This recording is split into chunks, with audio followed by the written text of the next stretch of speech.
Good morning, students. Today we will do methods of valuation of a goodwill.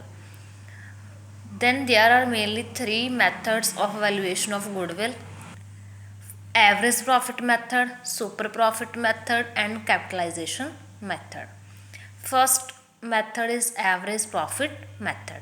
It is very simple and widely followed method of valuation of goodwill. In this method, goodwill is calculated on the basis of a number of past year profit. Average of such profit is multiplied by the agreed number of years to find out valuation of a goodwill. Means ਕੀ ਹੈ average profit method ਦੇ ਵਿੱਚ ਆਪਾਂ ਨੇ ਸਭ ਤੋਂ ਪਹਿਲਾਂ ਕੀ given ਹੋਏਗਾ, ਆਪਾਂ ਨੂੰ ਹੋਰ ਐਟਲੀਸਟ 4 ਜਾਂ 5 ਈਅਰਸ ਦੇ ਪ੍ਰੋਫਿਟਸ ਦਿੱਤੇ ਹੋਏ ਹੋਣਗੇ। ਆਪਾਂ ਨੇ ਕੀ ਕਰਨਾ, ਹੁਣ ਦੇਖੋ ਐਵਰੇਜ ਕੀ ਹੁੰਦੀ ਹੈ, ਮੇਨ ਵੈਲਿਊ। ਤੁਸੀਂ ਮੇਨ ਮੀਡੀਅਨ ਮੋਡ ਇਕਨੋਮਿਕਸ ਦੇ ਵਿੱਚ ਕੀਤਾ ਹੋਣਾ। ਮੇਨ ਦੇ ਵਿੱਚ ਕੀ ਹੁੰਦਾ, ਆਪਣਾ ਟੋਟਲ ਨੰਬਰ ਆਫ ਆਈਟਮਸ ਦੇ ਆਪਾਂ ਕੀ ਕਰ ਦਿੰਦੇ ਹਾਂ, ਡਿਵਾਈਡ ਕਰ ਦਿੰਦੇ ਹਾਂ ਜਿੰਨੀਆਂ ਵੀ ਨੰਬਰ ਆਫ ਆਈਟਮਸ ਨੇ।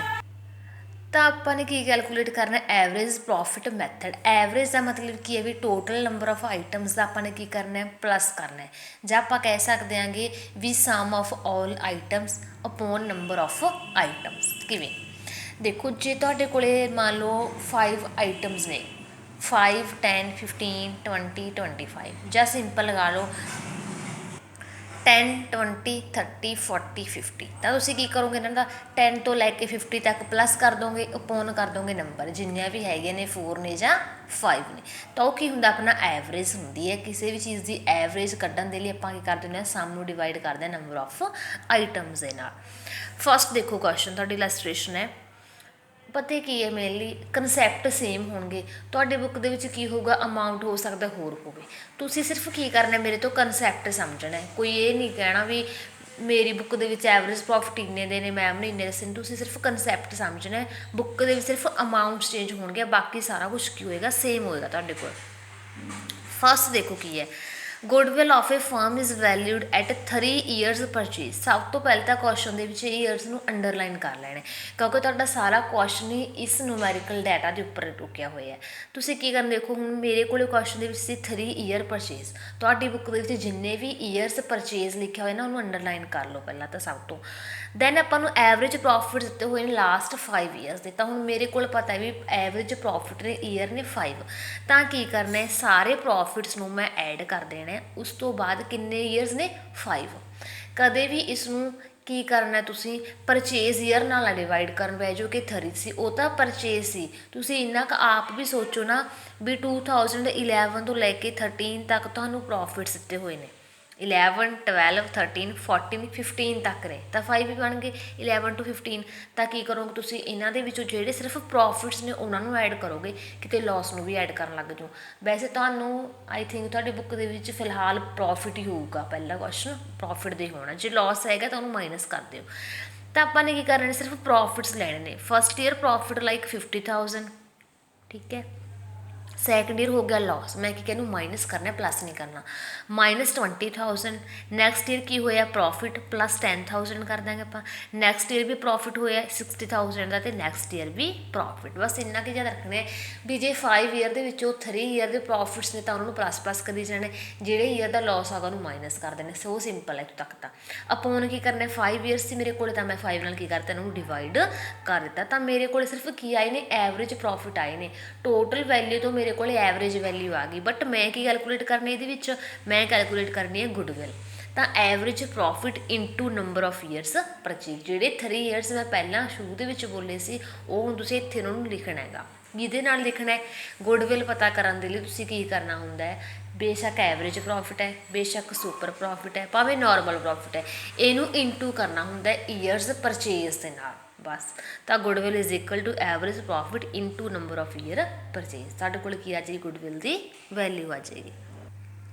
ਇੱਕ ਹੋਰ ਟਾਈਪ ਦੇਖੋ ਐਵਰੇਜ ਪ੍ਰੋਫਿਟ ਦੀ। ਨੈਕਸਟ ਟਾਈਪ, ਮੈਥਡ ਸੇਮ ਹੀ ਚੱਲ ਰਿਹਾ, ਐਵਰੇਜ ਪ੍ਰੋਫਿਟ ਹੀ ਚੱਲ ਰਿਹਾ। A and B are partner, share profits and losses in the ratio of 3 to। C ਨੂੰ ਐਡਮਿਟ ਕੀਤਾ ਉਹਨਾਂ ਨੇ 1/3 ਸ਼ੇਅਰ ਦੇ ਲਈ। ਦੈਨ ਗੁੱਡਵਿਲ ਕਿੰਨੀ ਆਪਣੇ ਕੋਲ ਐਵਰੇਜ ਪ੍ਰੋਫਿਟਸ ਦਿੱਤੇ ਹੋਏ ਨੇ। ਤਾਂ ਫਸਟ ਈਅਰ ਆਪਣੇ ਕੋਲ ਪ੍ਰੋਫਿਟ ਹੈ, ਸੈਕਿੰਡ ਈਅਰ ਵੀ ਪ੍ਰੋਫਿਟ ਹੈ, ਥਰਡ ਈਅਰ ਵੀ ਪ੍ਰੋਫਿਟ ਹੈ, ਅਤੇ ਫੋਰਥ ਈਅਰ ਕੀ ਆ ਗਿਆ, ਲੋਸ ਆ ਗਿਆ। ਮੀਨਸ ਕੀ ਕਰੋਗੇ ਤੁਸੀਂ, ਪਹਿਲੇ 3 ਈਅਰਸ ਦੇ ਵਿੱਚ ਪਲੱਸ ਕਰੋਗੇ, ਮਾਈਨਸ ਕਰ ਦੋਗੇ ਫੋਰਥ ਈਅਰ ਦਾ ਲੋਸ 70,000।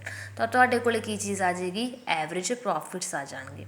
50 + 120 प्लस 180 माइनस कर दोगे 70,000। ਹੁਣ देखो year ending on 31 March loss ਸੀ 70,000, ਇੱਥੋਂ तक तो ठीक सी। बट की होया ਤੁਹਾਨੂੰ एक क्वेश्चन ਦੇ ਵਿੱਚ ਹੋਰ ਵੀ गिवन है कुछ 1 अप्रैल 2010 motor bike costing ₹50,000 were purchased and debited to travelling expenses account on which depreciation is to be charged at rate of 20%. Calculate the value of goodwill। ਤਾਂ ਇਹਦੇ ਵਿੱਚ ਆਪਾਂ ਨੂੰ ਕੀ ਗਿਵਨ ਇਹਨਾਂ ਨੇ ਕਿਹਾ ਵੀ ਇੱਕ ਮੋਟਰ ਬਾਈਕ ਸੀ 50,000 ਦੀ, ਉਸ ਦੇ ਉੱਪਰ ਕੀ ਹੋ ਗਿਆ 20% ਡੈਪਰੀਸੀਏਸ਼ਨ ਲੱਗ ਗਈ। ਤਾਂ 50,000 ਤੁਸੀਂ ਜੋ 20% ਕਰੋਗੇ ਤਾਂ ਕਿੰਨਾ ਆ ਜਾਏਗਾ 10,000 ਰੁਪੀਜ਼ ਆ ਜਾਏਗਾ। ਠੀਕ ਹੈ, ਤਾਂ ਹੁਣ ਆਪਾਂ ਨੇ ਕੀ ਕਰਨਾ, ਦੇਖੋ ਇਹ ਹੋਇਆ ਕਦੋਂ ਹੈ 1 ਅਪ੍ਰੈਲ 2010 ਦੇ ਵਿੱਚ। ਤਾਂ ਆਪਾਂ ਐਵਰੇਜ ਪ੍ਰੋਫਿਟਸ ਕੈਲਕੂਲੇਟ ਕਰ ਰਹੇ ਹਾਂ। ਸਭ ਤੋਂ ਪਹਿਲਾਂ ਤਾਂ ਆਪਾਂ ਨੇ ਕੀ ਕੀਤਾ, ਦੇਖੋ ਪ੍ਰੋਫਿਟਸ ਨੂੰ ਐਡ ਕੀਤਾ, ਉਸ ਤੋਂ ਬਾਅਦ ਲੋਸ ਹੈ ਤਾਂ ਆਪਾਂ ਨੂੰ ਕਿੰਨੇ ਦੇ ਸੀ 70,000 ਦੇ। ਬਟ ਆਪਾਂ ਹੁਣ ਇੱਥੇ 70,000 ਨੂੰ ਡਾਇਰੈਕਟ ਨਹੀਂ ਨਾ ਮਾਈਨਸ ਕਰ ਸਕਦੇ ਕਿਉਂਕਿ ਆਪਣੇ ਕੋਲ ਹੁਣ ਐਡੀਸ਼ਨਲ ਇਨਫੋਰਮੇਸ਼ਨ ਵੀ ਕੋਈ ਨਾ ਕੋਈ ਗਿਵਨ ਹੈ। ਤਾਂ ਆਪਾਂ ਨੇ ਕੀ ਕਰਨਾ ਹੈ, ਜੋ 70,000 ਦਾ ਲੋਸ ਸੀ ਇਹਦੇ ਵਿੱਚੋਂ ਕੀ ਹੋਇਆ, ਆਪਣੀ 50,000 ਦੀ ਬਾਈਕ ਸੀ ਤਾਂ 70 ਦੇ ਵਿੱਚ ਆਪਾਂ ਨੇ ਕੀ ਕਰ ਦਿੱਤਾ 50 ਨੂੰ ਮਾਈਨਸ ਕਰ ਦਿੱਤਾ, ਆਪਣੇ ਕੋਲ ਕਿੰਨੇ ਰਹਿ ਗਏ 20,000 ਰੁਪੀਜ਼। ਅਤੇ ਉਹਦੇ ਉੱਪਰ ਆਪਾਂ ਨੂੰ ਡੈਪਰੀਸੀਏਸ਼ਨ ਲੱਗ ਗਈ, ਡੈਪਰੀਸੀਏਸ਼ਨ ਹੋਈ, ਗੁੱਡਵਿਲ ਰਿਟਨ ਆਫ ਹੋਈ, ਪ੍ਰੋਵੀਜ਼ਨਸ ਹੋਏ, ਸਾਰੇ ਪਲੱਸ ਹੁੰਦੇ ਨੇ।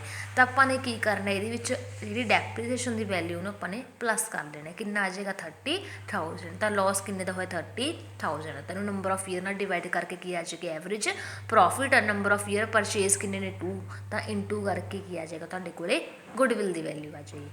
ਤਾਂ ਤੁਸੀਂ ਕੀ ਕਰਨਾ ਹੈ, ਮੈਕਸੀਮਮ ਟੂ ਮੈਕਸੀਮਮ ਕੁਐਸਚਨਸ ਨੂੰ ਸੋਲਵ ਕਰਕੇ ਦੇਖਣਾ ਐਵਰੇਜ ਪ੍ਰੋਫਿਟ ਮੈਥਡ ਦੇ ਓਨਲੀ। ਨੈਕਸਟ ਮੈਥਡ ਨਹੀਂ ਮੈਂ ਕਰਵਾ ਰਹੀ, ਸਿਰਫ ਇੱਕ ਹੀ ਮੈਥਡ ਤੁਸੀਂ ਨਿਊਮੈਰੀਕਲ ਕੁਐਸਚਨ ਸੋਲਵ ਕਰਕੇ ਦੇਖੋਗੇ। ਕੋਈ ਵੀ ਡਾਊਟ ਹੋਏ ਤਾਂ ਮੈਨੂੰ ਕਦੋਂ ਵੀ ਤੁਸੀਂ ਪੁੱਛ ਸਕਦੇ ਹੋ। Thank you.